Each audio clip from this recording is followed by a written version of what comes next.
This video is brought to you in part by ARCHEry. This video is brought to you in part by NordVPN, when computer security is at the utmost importance.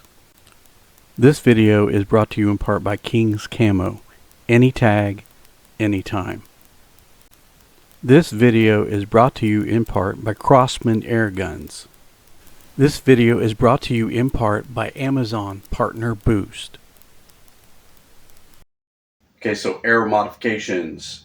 This is a bamboo arrow, and I've glued on a 125 grain broadhead. It's real simple to look at. Get close for you. So I don't know that it's an exact 125 because it's like these. And these are 125s with the metal ferrule, stainless steel ferrule screw-on adapter. So this is probably closer to 100. Now, this was on the end of this. This is the fire basket. And when I go to check out my arrows, I always flex them. And when I did, this one popped off, cracked. So what I did was I cut it down, retapered it, and glued this on there. And now it's in there. And we'll use this today, see how well this glue holds on, because I did this all last night. We're going to shoot this guy, put it on a 50-pound, and go from there, because the rest of the arrow is fine.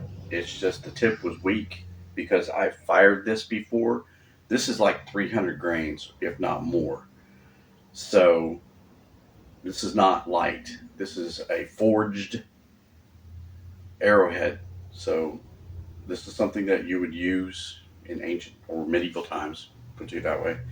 Maybe the Dark Ages into the Renaissance era, before guns were invented. So, yeah, it's going to be a lot of fun. So, arrow modifications is something you can get into and watch other videos for other archers and see how they do their arrows. There's a lot of good ones out there, especially ones that use traditional wooden arrows, bamboo arrows with feathers, and a lot of serving string around the end of the feathers. So yeah, good stuff to get into. And no, I don't have the proper glue for this. I only use fletching glue. I could have used Gorilla Glue. I could have used maybe even a crazier super glue. It would have worked great. But right now I'm just using this it's field expedient. That's what you have on hand normally when you're into the archery and you make your own arrows and so on. This is one I bought with no tips on it and put my own tips on it. So it works out great that way. And I'll leave a link in the description below so that way you guys can see this. I'm going to shoot this real quick and show you guys how effective this is or is not in this configuration.